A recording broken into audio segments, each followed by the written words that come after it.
윤용재 집사님, 우리를 대표해서 기도해 주시겠습니다.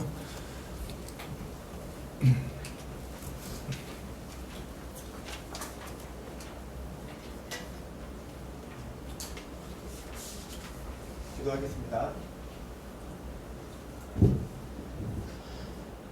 내가 주의 영을 떠나 어디로 가며 주의 앞에서 어디로 피하리이까. 내가 하늘에 올라갈지라도 거기 계시며 수울에 내 자리를 펼지라도 거기 계시며 내가 새벽 날개를 치며 바다 끝에 가서 거주할지라도 거기서도 주의 손이 나를 인도하시며 주의 오른손이 나를 붙드시리이다. 우리가 어떤 환경, 어떤 형편에 처해 있을지라도 항상 우리를 지켜주시고 동행하여 주시는 하나님 아버지, 무덥고 습한 여름 날씨일지라도 우리 발걸음을 주변으로 인도하여 주셨고 하나님께 감사의 기도와 찬송을 드릴 수 있도록 하여 주셔서 감사합니다. 이 시간 성령의 역사하심과 주님의 보혈의 능력을 힘입어 하나님의 대속의 은혜로 우리를 정결하게 씻어주셨고 온전하고 순전한 마음으로 하나님께 찬양과 강구를 드릴 수 있도록 인도하여 주십시오. 하나님, 한여름의 무더운 날씨와 지속되는 장마는 우리 몸과 마음을 지치고 피곤하게 합니다. 이런 지치고 피곤한 상태는 하나님을 향한 우리의 믿음 또한 나태해지고 게을러지게 할 수 있으니 우리의 몸과 마음을 하나님의 손길로 굳세게 붙잡아 주셔서 오직 하나님만을 의지하고 바라보는 믿음을 부어주시기를 간구합니다. 그리하여 우리의 삶이 하나님 앞에서 더욱 신실하여지고 성령님의 인도하심을 따라 믿음이 더욱 깊어지며 풍성하여지기를 간구합니다.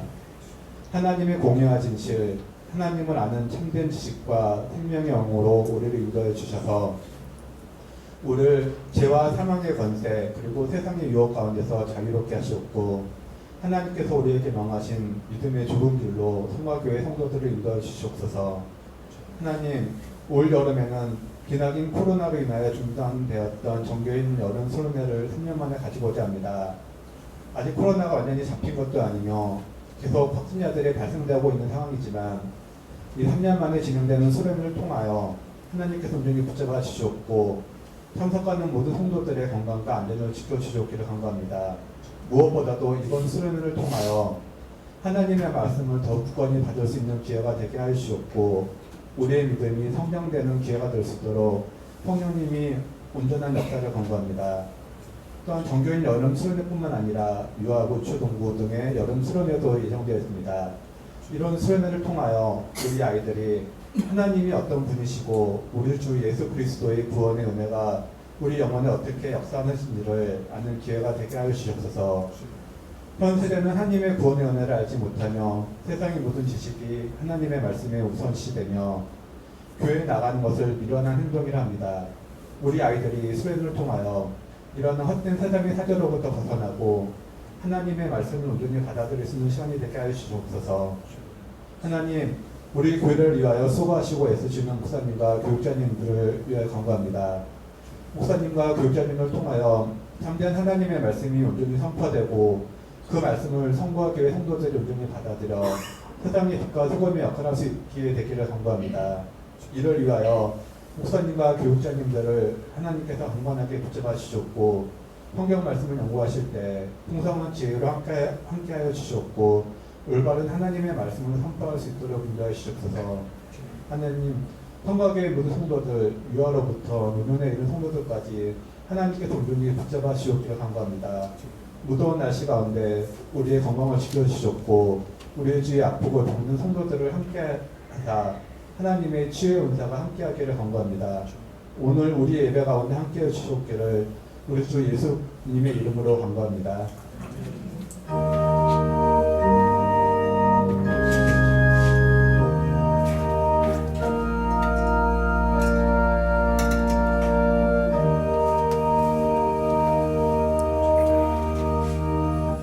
예, 말씀은 욥기 25장 1절부터 27장 23절까지인데요. 25장 1절부터 6절까지만 서로 먼저 교독하면 좋겠습니다. 욥기 25장 1절입니다. 구약 784쪽인데요. 25장 1절부터 한 절씩 교독하시죠.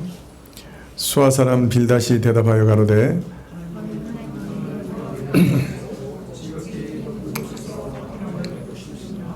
그 군대를 어찌 계수할 수 있으랴? 그 광명의 비침을 읽지 않은 자가 누구냐?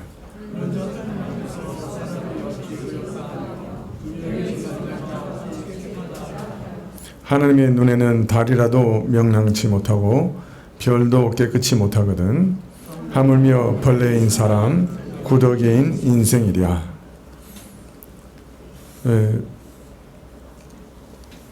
오늘 이제 25장으로 이 세 친구의 변론이 끝이 납니다.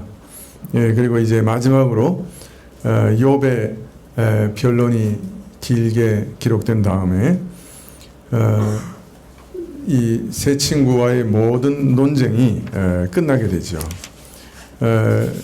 그 다음에 하나님께서 욥에게 대답하시기 전에 엘리우라는 사람이 등장해요. 그래서 이 엘리우의 말이 한 4장 정도 길게 기록되고 그 다음에 이제 하나님께서 욥에게 직접 나타나셔서 대답하시는 걸로 이제 이 욥기가 끝나게 됩니다.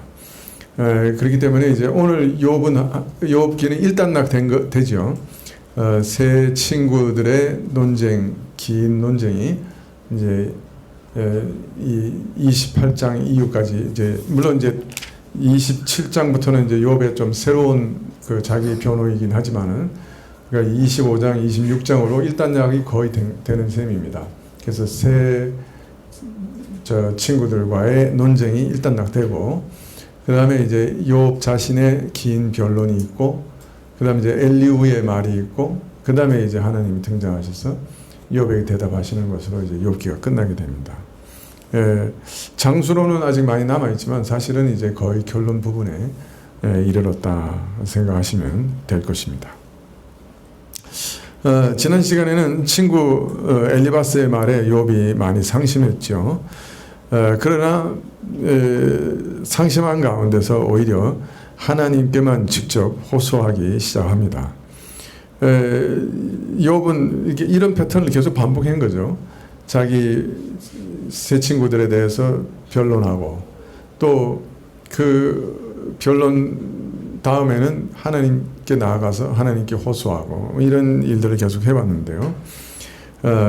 마지막에도 그렇게 하고 있는 것이죠.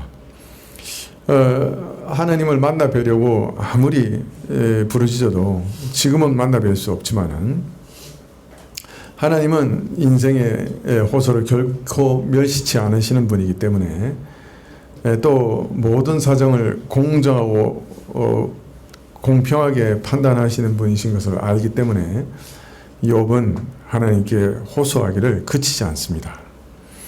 그러나 이런 와중에서 욥은 어느 정도 이 하나님께서 자신에게 허락하신 연단의 성격을 이해하기 시작했는데요. 23장 10절에 보면 나는 나의 가는 길을 오직 그가 아시나니 그가 나를 단련하신 후에는 내가 정금같이 나오리라 하고 고백하게 됩니다. 지금까지 하나님께서 욥에게 주신 모든 이 어려움과 환난은 하나의 연단이요. 그를 새롭게 창조해내시는 하나님의 불과 같은 것이요. 하나님께서는 이러한 일을 다 허락하시면서도 앞으로 욥 안에서 일어날 일들을 다 아시고 그래서 지금은 자신이 고난을 당하나 이 고난은 반드시 선한 결과를 가져오리라 하는 기대를 이제 갖게 된 것입니다. 그리고 이 시험이 끝나면 풀무불에 단련된 정금같이 자신이 나올 것이다. 이렇게 고백하게 된 것이죠. 아주 원만한 이해에 점점 다가가고 있다 하는 것을 알 수가 있습니다. 그러면서 욥은 친구들에게 자기의 사정을 계속해서 변명합니다. 그 방편의 하나로 참 인과응보가 즉시 이루어지지 않는 사실들에 대해서 쭉 설명을 하지요. 악인의 악이 올바로 처벌되지 않는 일들, 의인이나 의인의 의의가 정당한 보험을 받지 못하는 사실들, 이런 일들을 쭉 나열하면서 하나님께서 해 아래 행하시는 일들이 이 즉각적인 인과응보의 원리로는 잘 설명되지 않은 것들이 많다 하는 것을 친구들에게 이해시키고자 노력합니다. 그리고 이러한 것을 통해서 악인이 형통하여 복을 누리다가 다른 사람들과 같이 평안한 죽음을 맞는가 하면, 반면에 욥 자신은 하나님에 대한 믿음과 경건에서 떠나지 아니하였음에도 불구하고 이와 같이 비참한 재난을 당할 수 있다고 하는 것을 이해시키고 설득하려고 노력합니다. 즉 악인이 평안을 누리는 것과 같이 반대로 자기 같은 의인과 온전한 자라도 재난과 환난을 당하는 경우가 얼마든지 있을 수 있다고 설복하려고 했던 것이죠. 그러나 친구들은 전혀 설득되지 않습니다. 욥이 당하는 비참한 재앙의 원인이 욥의 죄 때문이라고 확신했고, 또 아니면은 이렇게밖에 이해할 수 없다고 확신했기 때문입니다. 왜냐하면 욥의 죄 때문이 아니라고 하면 의롭고 긍휼이 많으시고 올바르신 하나님께서 공연하게 욥을 이렇게 치실 리가 없다고 생각했던 것이죠. 만일 하나님께서 공연하게 욥을 이렇게 치신다면 하나님의 의로움이 손상될 수 있다고 생각한 것이에요. 그래서 하나님의 편을 들기 위해서 욥은 죄인이 되어야만 했던 것이죠. 그래서 이들은 결코 물러나려고 하지 않았습니다. 오늘 우리가 읽은 25절 말씀은 수아 사람 빌닷이 최후로 욥에게 권면한 말씀입니다.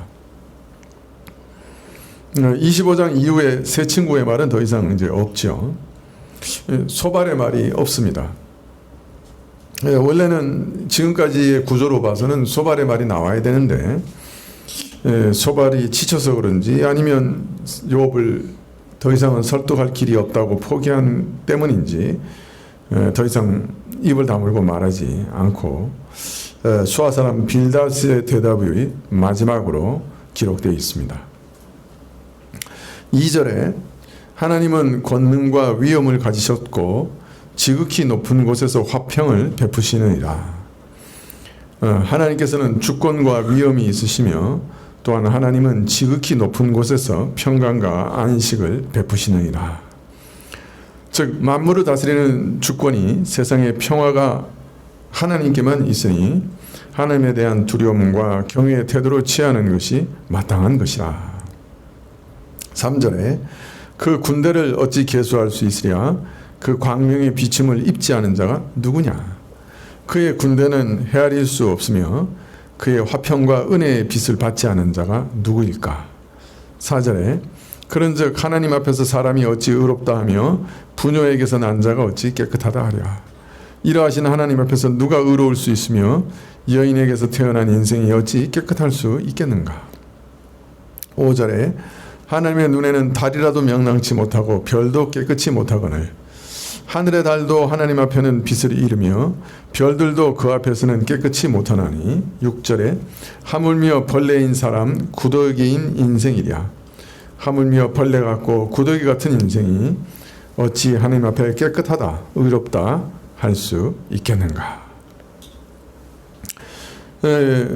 온갖 말로 설득하려고 해도 욥이 거부하자 이 수아 사람 빌닷은 구체적인 일을 일일이 적시하기보다는 하나님의 높으심 앞에서 인간의 비천하고 부패함을 일깨움으로써 하나님의 절대적인 주권과 의로우심과 인간의 비천함과 부패함을 상기시킴으로써 인간은 원천적으로 하나님 앞에서 정결하고 의로울 수 없다고 하는 것을 상기시키고 모든 말을 마감합니다.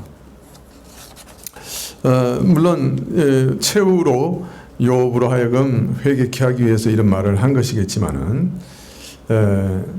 더 이상 구체적인 언급은 하지 않습니다. 사실 친구들이 이렇게 계속해서 욥에게 회개하라고 하는 것은 뭐 욥에 대해서 나쁜 감정이 있어서 있는 건 아니죠. 친구들의 생각에 만일 죄가 없음에도 하나님께서 이런 재앙을 허락하신다고 하면 하나님께서 불의하시다라고 결론 지을 수밖에 없기 때문에 어쩔 수 없이 욥으로 하여금 죄를 인정케 하려고 노력했던 것입니다. 욥의 말대로 하나님을 의롭다 하기 위해서 불가피하게 욥을 정죄하려고 하는 그런 의도가 있었다고 할 수 있겠죠. 그러나 욥은 끝까지 자신의 무죄함을 주장합니다. 26장 1절부터 보면 욥이 대답하여 가로되 하나님을 위해서 또 욥을 위해서 마지막까지 욥을 죄인으로 만들려고 하는 친구 빌닷의 권면을 들은 욥은 친구들을 원망하면서 대답합니다. 아마 신랄한 풍자로 대답하는데요. 2절에 내가 힘없는 자를 참 잘 도왔구나. 기력 없는 팔을 참 잘 구원하였구나. 내가 생기가 없는 자를 잘도 돕고 연약한 자를 참으로 잘도 구원하는구나. 3절에 지혜 없는 자를 참 잘 가르쳤구나. 큰 지식을 참 잘 나타내었구나. 어리석은 자를 잘도 깨우쳐주고 효과적인 상담도 참 잘하는구나. 4절에 내가 누구를 향하여 말을 내었으며 네 신이 내게서 나왔느냐.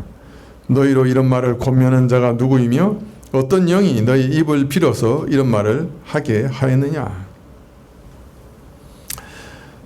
사실 너희 지혜와 지식 말은 위로의 능력이 없는 헛것이라고 하는 신랄한 풍자라고 할 수 있겠죠. 너희가 말하는 모든 이론은 나 욥이 당하는 사정을 전혀 설명할 수 없는 부족한 것이라 하는 일침입니다. 욥은 이렇게 신랄하게 풍자한 다음에 하나님의 광대무변하심을 찬양합니다. 26장 5절에 음령들이 큰 물과 수족 밑에 떠나니 죽은 영혼들이 깊은 물 밑에서 사는 자들이 어찌 떨지 않으랴. 죽은 영혼들이 깊은 곳에 계속해서 떨되 땅에 지진이 난 것처럼 떨며 두려워한다. 그렇게 말하고 있습니다. 지금 욥은 인간의 삶이 죽음으로 완전히 끝나는 것이 아니라고 하는 것을 말하고 있죠. 죽음 후에 사후에도 다른 삶이 존재하며 그곳에서도 하나님의 위엄 앞에서 떨고 있다라고 말하고 있습니다.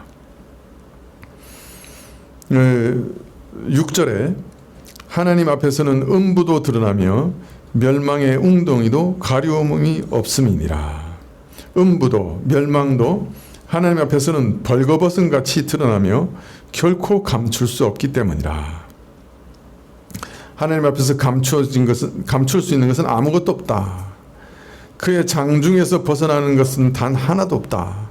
심지어 음부까지도 하나님 앞에서는 환하게 드러난다. 그래서 이 욥은 사후에 있어서도 인간의 영혼이 계속 존재하며 하나님 앞에 환히 드러나 있으며 또 심지어는 하나님 앞에서 지진을 만나는 것처럼 떨고 있다라고 말하고 있습니다. 인간이 죽음으로 인해 모든 것이 끝이 난다고 하면 어떤 면에서는 인간에게 편할 수 있어요. 그러나 인간의 영혼은 죽음으로 끝나지 않습니다. 사멸되지 않습니다. 인간의 영혼은 영원히 존재합니다. 근데 사실 인간에게 있어서는 그게 문제죠. 인간의 영혼은 영원히 존재할 뿐 아니라 또한 그가 이 땅에서 행한 모든 것을 그 행한 것에 따라 보응을 받습니다. 그 죄에 대해서 심각한 보응을 받죠. 그래서 음부에서도 지진이 나서 떠는 것처럼 떨고 있다라고 표현하고 있는 것이에요. 이러한 영원한 심판에서 우리를 건지실 분은 예수님 한 분밖에 없다고 성경에는 분명히 못 박아 기록하고 있죠. 예수 그 이름 외에는 구원하는 이름을 주신 적이 없다라고 분명히 말씀합니다. 우리에게는 죽음이라고 하는 것은 매우 낯선 겁니다. 사실 매일 죽음을 접하면서 살아가지만은 또 TV에서 죽음에 대한 뉴스가 나오지 않는 날이 없지만은 그러나 우리 자신에게는 죽음은 실감되지 않습니다. 죽음은 우리에게 매우 낯선 겁니다. 왜냐하면 우리 영혼은 영원히 존재하기 때문에 죽음에 대해서 실감하지 못합니다. 그리고 죽음은 죄로 인해 개입된 것이기 때문에 우리 영혼에게는 또한 낯선 겁니다. 그래서 우리는 죽음을 실감하지 못하는 것이죠. 우리 영혼은 영원히 존재합니다. 영원한 영혼을 지닌 우리가 이 짧은 인생에서 어떻게 살아야 할 것인가 하는 것을 진리 대신 성경이 가르쳐주고 계십니다. 영혼이 만약 죽어서 3일 된다고 하면 뭐 우리가 믿을 필요가 뭐가 있겠어요? 그러나 그렇지 않습니다. 우리 영혼이 지금도 느끼는 것처럼 우리는 죽지 않습니다. 사실 사람들은 자기가 죽을 거라고 생각하지 않습니다. 죽지 않기 때문에 그렇습니다. 어떤 면에서. 우리는 영원히 존재하는 존재입니다. 하나님의 위엄과 권능이 죽은 자들의 세계인 음부까지 미친다고 말한 후에 욥은 이제 하나님의 창조의 권능을 노래합니다. 욥기 26장 7절에 그는 북편 하늘을 허공에 펴시며 땅을 공간에 다시며, 여기 참 기가 막힌 말씀인데요. 텅 빈 공간 북편 하늘을 펴시고 공간에 북편 하늘을 펴시고 땅을 허공 중에 매다셨다 이렇게 말하고 있어요. 텅 빈 공간에 높은 북편 하늘, 즉 하나님의 보좌를 펴셨다. 그리고 낮은 땅을 공간에 매다셨다 이렇게 얘기합니다. 하나님께서 영계를 만드시고 영계에 하나님의 보좌를 두셨죠. 그리고 이 땅은 공중에 매달아 두셨다 이렇게 얘기하셨는데요. 지금 이것은 우리에게는 상식이죠. 그죠? 지구가 지금 우리 공간에 그냥 떠 있죠.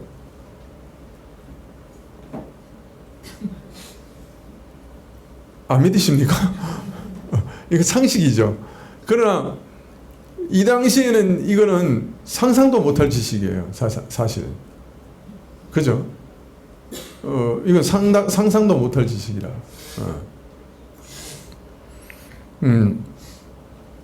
욥은 지금 놀랍게도 과학적으로는 매우 후대에 입증된 지구가 공간에 떠 있다는 사실을 지금 가르치고 있어요.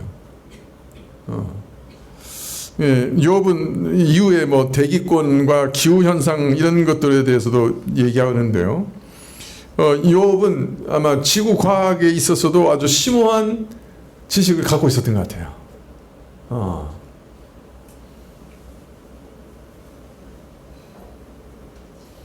전혀 놀라워하지 않으시네요. 저는 매우 놀랍습니다. 이 욥이 지구가 공간에 떠 있다고 하는 사실을 알고 있었다고 하는 사실은 굉장히 놀랍습니다. 또 이런 언급은 다른 구약 성경에서는 좀 찾아보기 어렵고요. 욥기에 이런 과학적인 언급들이 꽤 많이 나옵니다. 이런 걸 보면 욥과 그의 그 세 친구들이 단순히 그런 윤리적인 어떤 사고방식이나 이런 데만 이렇게 정통한 자들이 아니라 또 종교에만 정통한 자들이 아니라 모든 학문 영역에 있어서 매우 박학다식한 자들이고 우주와 천체에 대해서도 어느 정도의 일정한 지식을 갖고 있었다 하는 것을 우리가 알 수가 있습니다.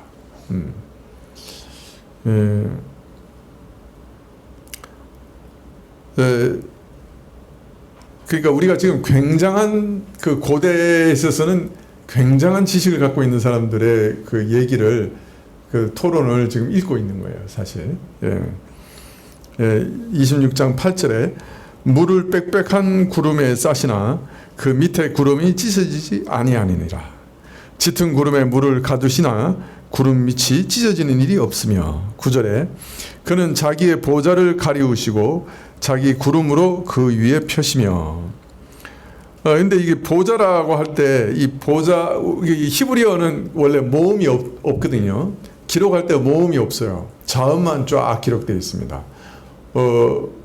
신기하죠? 그러면서 이제 이렇게 읽는 방식이 대대로 이렇게 전해져 내려온 거예요. 그래 나중에 후대에 가서 이걸 어떻게 읽어야 하느냐를 이렇게 모음 기호로 붙여놨어요. 밑에다가.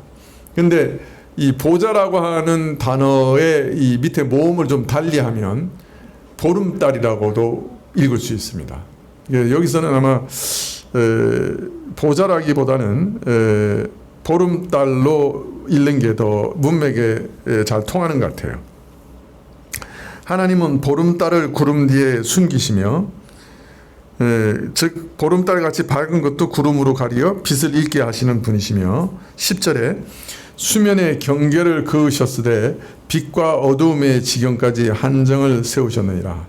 수면의 지평선을 정하사 빛과 어두움의 경계가 되게 하셨다 하는 말씀이죠. 11절에 그가 꾸짖으신 즉 하늘 기둥이 떨며 놀라니라.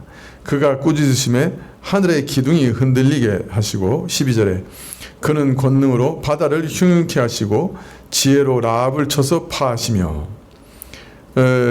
이 흉흉케 하신다는 단어도 잔잔케 하신다는 상반된 뜻도 가지고 있어요. 그래서 능력으로 바다를 잔잔케 하시며 지혜로 바다 괴물을 쳐부시고 13절에 그 신으로 하늘을 단장하시고 손으로 날랜 뱀을 찌르시나니 그의 입김으로 하늘을 청결케 하시고 그 손으로 도망치는 바다 괴물을 찔러 죽이시나니. 그러니까 지금까지 이 모든 말씀들을 쭉 이렇게 연결시키면 하나님께서는 혼돈과 무질서를 세력을 무찌르시고 질서를 세우시는 분이시다 하는 것을 쭉 지금까지 말씀하신 것이라고 할 수 있습니다.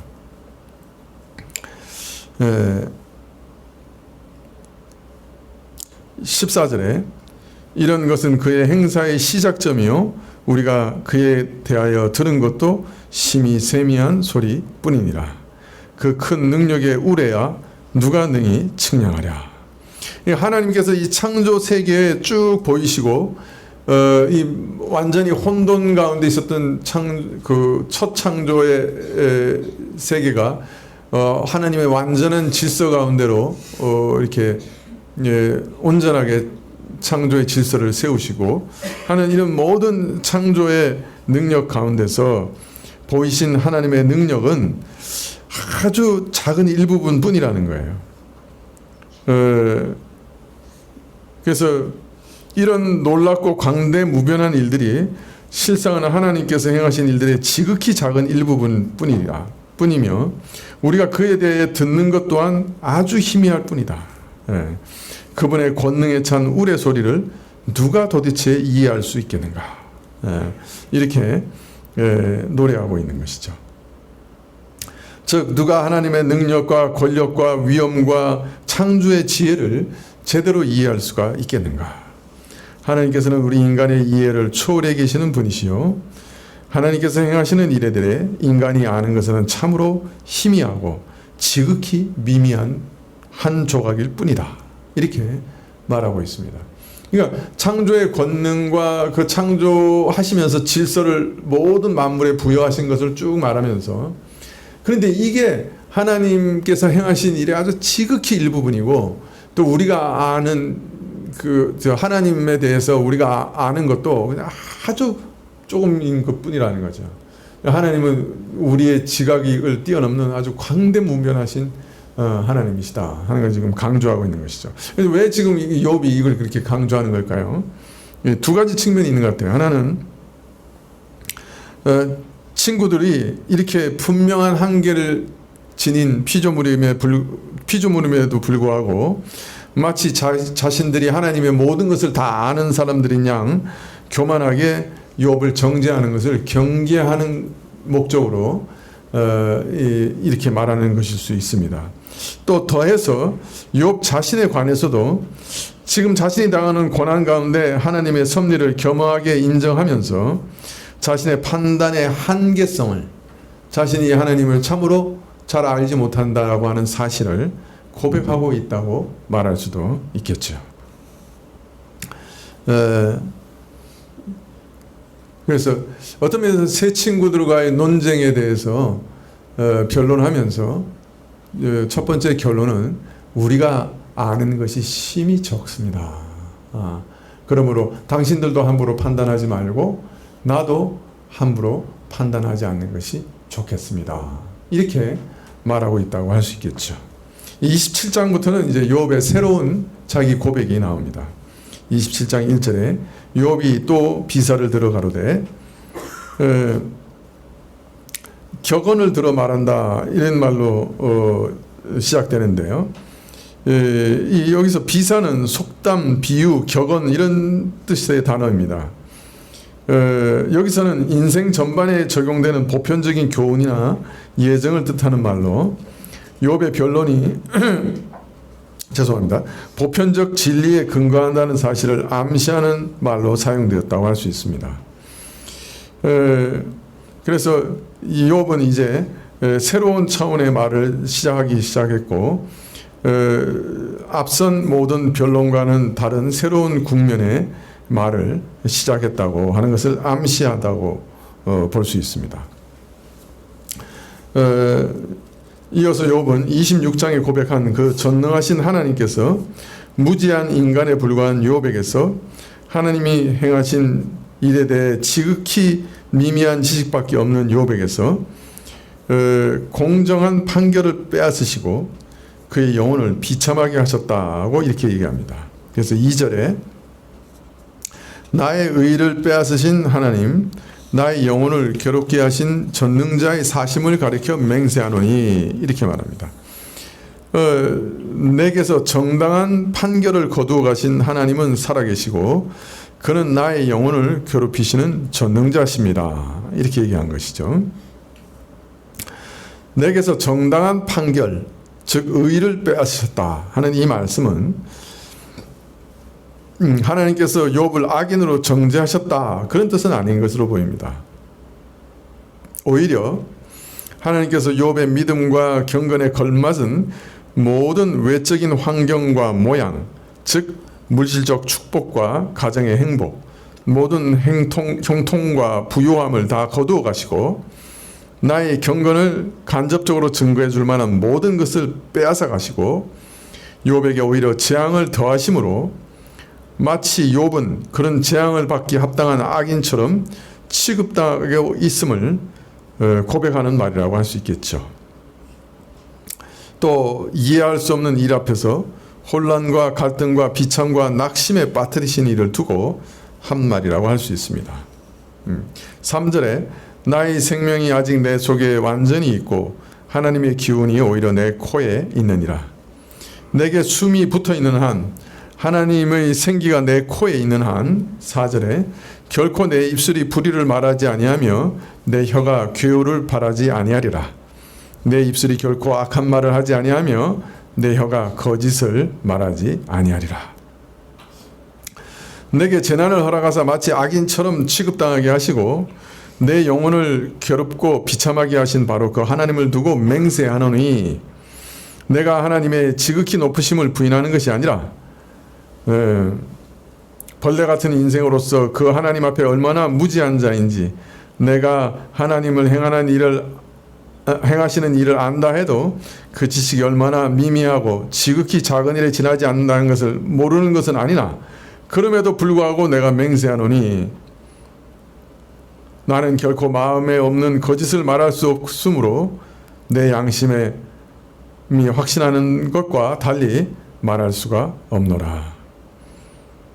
그럼에도 불구하고 그러한 하나님 앞에서도 나는 내 양심에 확신하는 바를 말하지 않을 수 없다. 욥은 그 양심에 확신하는 한 가지 일을 진실된 마음에서 말합니다. 5절에 나는 단정코 너희를 옳다 하지 아니하겠고 죽기 전까지는 나의 순전함을 버리지 아니할 것이라. 나는 결코 너희들을 의롭다 할 수 없느니라. 나를 정죄하는, 나를 죄인으로 만드는 너희 모든 이론과 설득을 결코 인정할 수 없다. 나는 죽기까지 나의 결백을 붙들 것이다. 6절에 내가 내 의를 굳게 잡고 놓지 아니하리니 일평생 내 마음이 나를 책망치 아니하리라. 내가 내 마음을 붙들고 놓지 아니하리라. 내 사는 날 동안 내 마음이, 내 양심이 나의 순전함을 확신하는 나를 꾸짖지 아니하리라. 책망하거나 정죄하지 아니할 것이다. 참 대단한 고백이죠. 우리 중에 아마 이렇게 고백할 수 있는 사람 아무도 없을 거예요. 그런데 욥은 그게 가능한 사람이었다. 그래서 특별한 경우죠.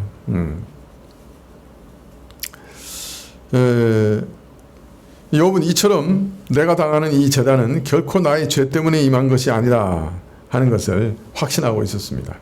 비록 이유를 깊이 알지는 못하고 설명도 할 수 없어서 답답하고 안타깝지만은, 그래서 하나님 앞에 내 사정을 직접 호소하기도 하지만은, 그러나 그 중에도 이 사실만은, 내가 내 죄 때문에 재난을 당하지 않았다는 그 사실만은 내 양심으로 확신하는 바이고 말할 수 있는 바이다.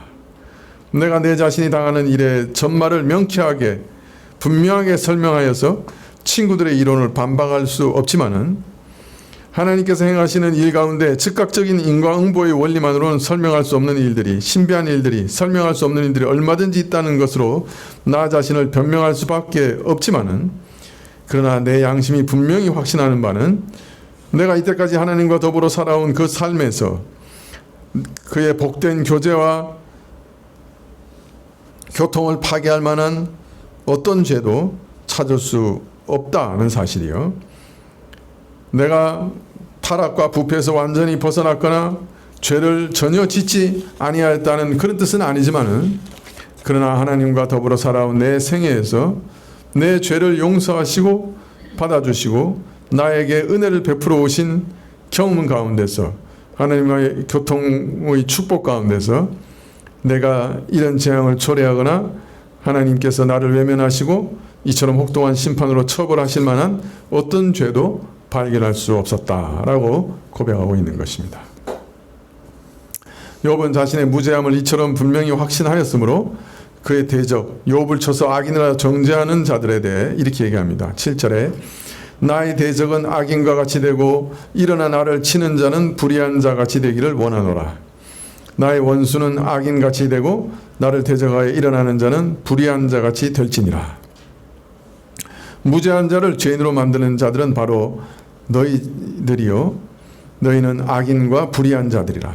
따라서 악인에 합당한 보응을 받아야 마땅하다. 그러면서 이제 악인이 받을 보응이 뭔가를 얘기합니다. 8절에 사고한 자가 이익을 얻었으나 하나님은 그 영혼을 취하실 때에 무슨 소망이 있으랴. 하나님을 멀리하는 경건치 못한 자가 세상에서 부를 누리고 살지만 하나님께서 그 생명을 취하실 때 무슨 소망을 가질 수 있을 것인가. 9절에 환난이 그에게 임할 때 하나님이 어찌 그 부르짖음을 들으시랴. 재앙이 임할 때 경건치 않은 자의 부르짖음을 하나님께서 들으시겠는가. 10절에 그가 어찌 전능자를 기뻐하겠느냐. 항상 하나님께 불러 아뢰겠느냐. 아니면 과연 하나님을 멀리하는 자가 항상 하나님을 기뻐하며 그를 찾아 항상 부르짖을 수 있겠는가.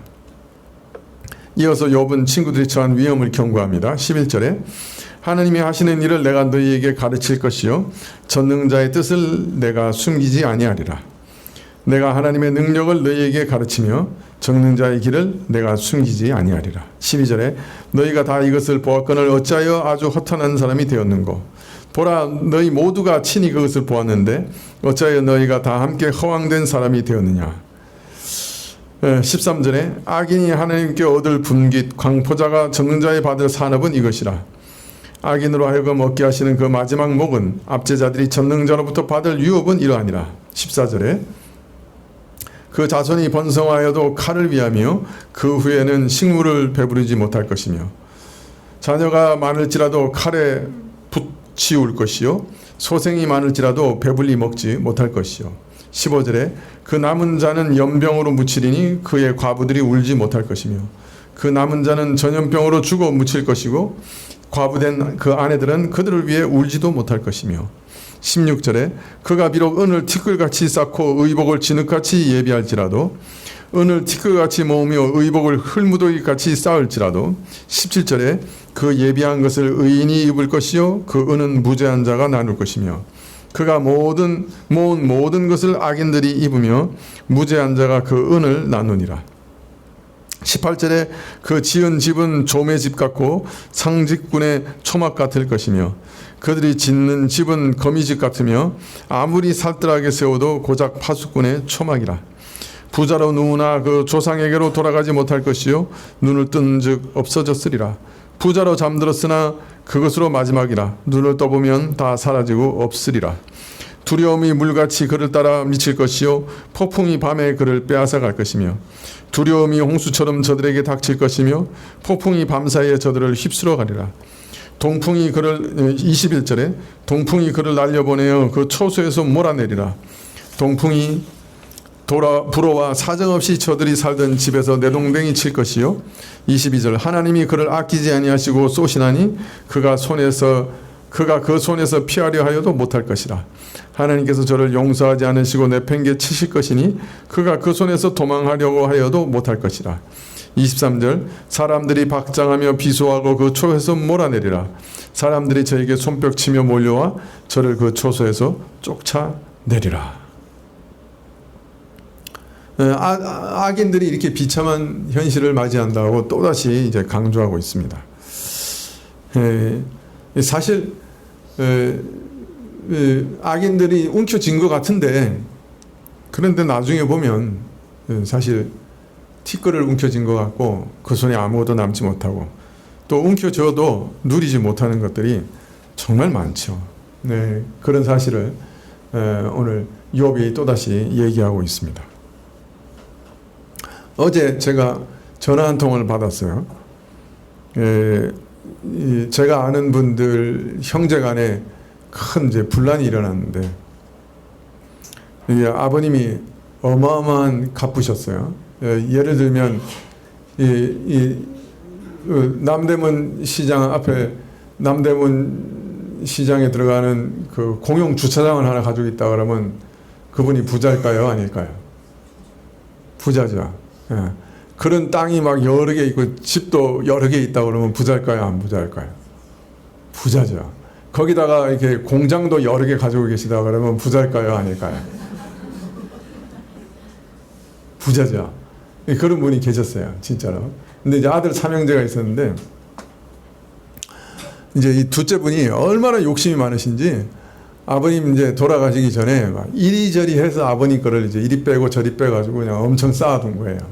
그러니까 나머지 이제 두 형제가 보니까 너무 이제 둘째가 이제 아버지 거를 많이 가져간 거예요. 그래서 이제 아버님 돌아가시기 전에 이제 공평하게 좀 나누자. 그래가지고 이제 세 형제가 이제 확 싸웠어요. 이제 그 얘기를 이제 제가 이렇게 계속 듣고 있었는데, 아버님 돌아가시자마자 그 둘째 형님이 뇌일혈을 일으켜가지고 쓰러지셨어요. 그러니까 이 아버지 전 재산의 뭐 거의 한 3분의 2를 가지고 있었는데 이 사람이, 그런데도 형제들을 제끼고 이제 더 많이 가지려고 남은 재산도 다 차지하려고 싸우다가 뇌일혈을 일으켜가지고 이제 쓰러지신 거예요. 그러다가 이제 3일 전에 돌아가셨다 하는 얘기가 이제 제가 한국에 들어온 다음에 이제 전화를 받았어요. 그 전화하시는 분이 저한테 뭐라고 그러시냐면, 야, 인생이 이렇게 헛되다 그래. 그렇게 많은 재산을 손에 넣었는데, 그리고 더 많이 넣으려고 이렇게 싸웠는데 손에 넣자마자 뇌일을 일으켜서 쓰러져서 돌아가신 거예요. 아무것도 못 누려요. 평생 그냥 그 아버지 거 뺏으려고 뺏고 뺏어서 쌓아놓기만 했지 한 번도 누리지도 못하고 그냥 뇌일을 일으켜서 바로 아버지 따라서 그냥 바로 가셨대요. 그러면서 그 전하는 분이 그렇게 한탄을 하시는 거예요. 한 푼도 못 써보고 어떤 면에서 아버지를 따라서 가셨다.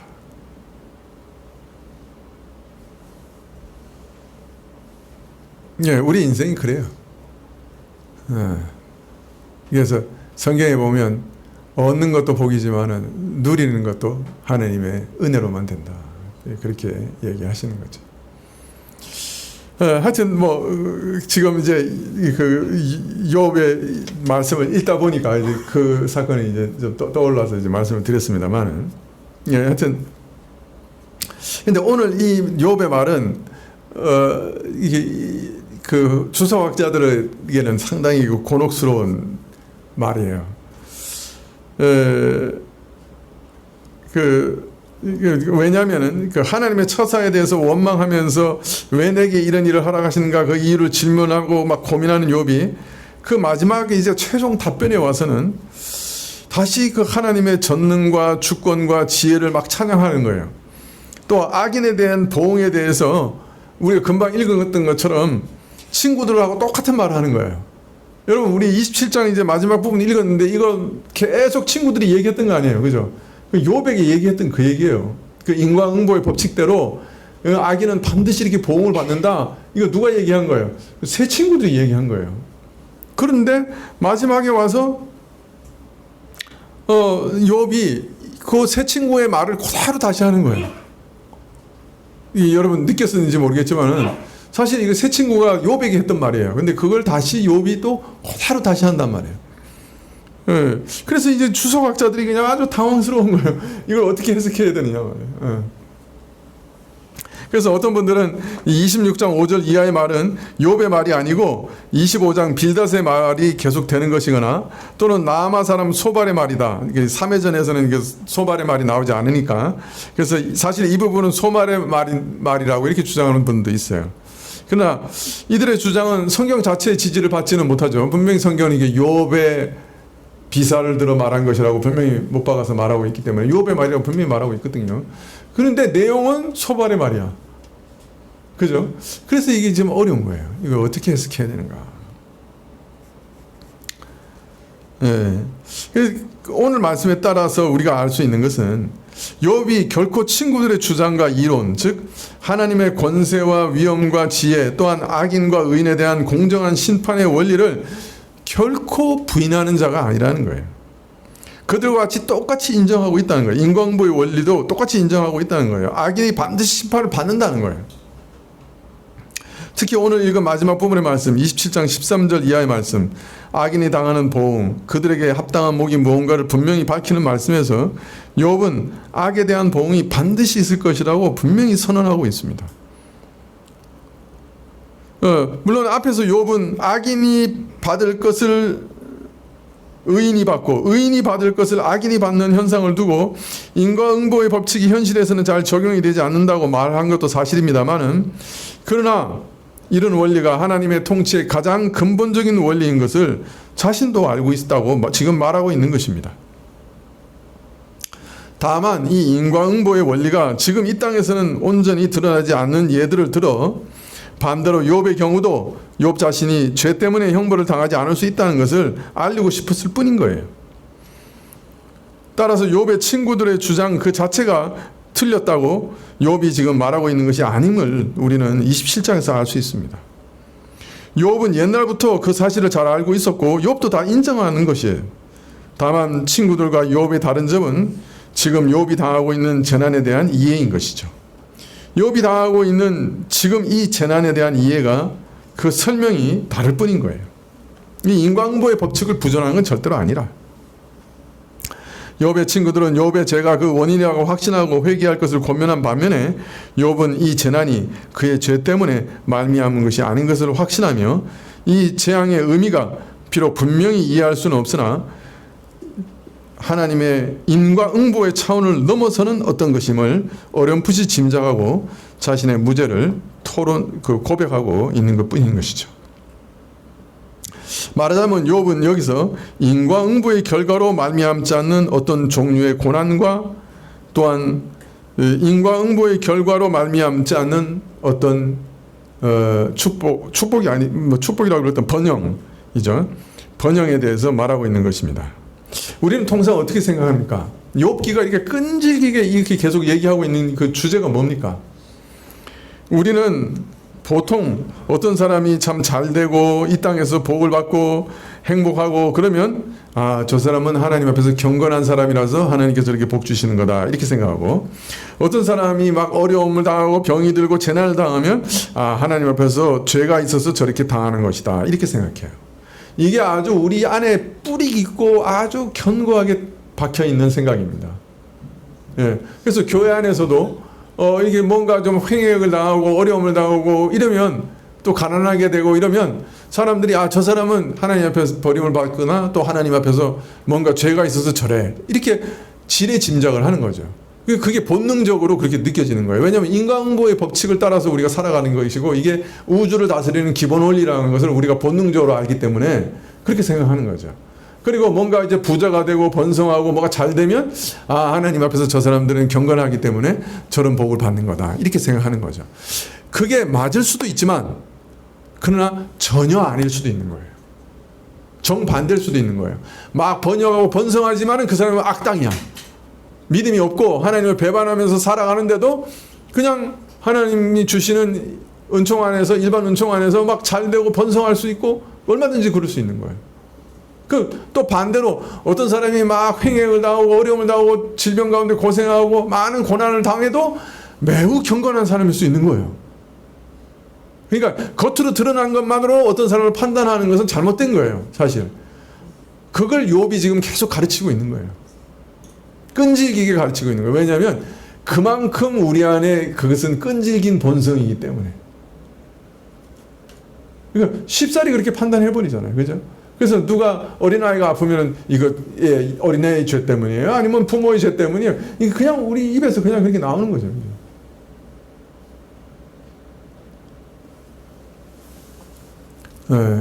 그러나 욥기는 하나님의 이 신비한 통치 안에서는 그것을 쉽사리 판단할 수 없다.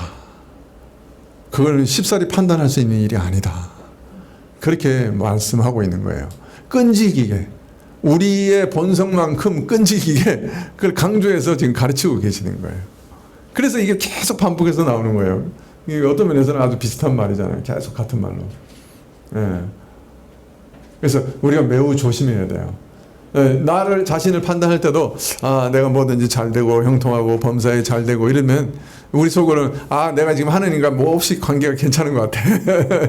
아주 아무 문제가 없는 것 같아. 하나님 이렇게 나한테 잘해 주시는 거 보니까 이렇게 쉽사리 판단하면 안 돼요. 또 내가 막 어려움을 당하고 뭐 환난도 당하고 막 고통스럽고 내 기도도 막 막히고 막 이러면 우리 속으로 아, 내가 이거 하나님께 버림받았나. 시편에도 그런 시편이 있잖아요. 하나님 왜 나를 버리셨느냐고 이렇게. 그죠? 그렇게 생각이 참 쉽잖아요. 그러나 쉽사리 그렇게 판단해서는 안 된다. 아주 경건하고 하나님이 참 기뻐하시는데도 그런 환난과 어려움과 고통, 아주 별의별 고통을 당할 수 있어요. 아주 뭐 상상도 할 수 없는 여러 가지 그 고난들이 와서 우리를 연단해서 더 뛰어나고 더 아름다운 사람으로 키워갈 수 있는 거예요. 우리 자신의 연약함을 더 깊이 깨닫게 하고 하나님을 더 깊이 의지하게 만드는 그런 일들이 얼마든지 있는 거예요. 또 내가 아무리 잘 형통하고 막 부자 되고 뭐 모든 것이 다 잘 된다고 해도 아, 그래 내가 그러니까 하나님이 나를 막 참 기뻐하시고 내가 아주 경건하게 잘 살고 있는가, 그렇게 생각하면 안 된다는 거예요. 얼마든지 정반대의 경우일 수도 있는 거예요. 그러니까 더 조심해야죠. 그죠? 그리고 더 자신을 살펴봐야죠.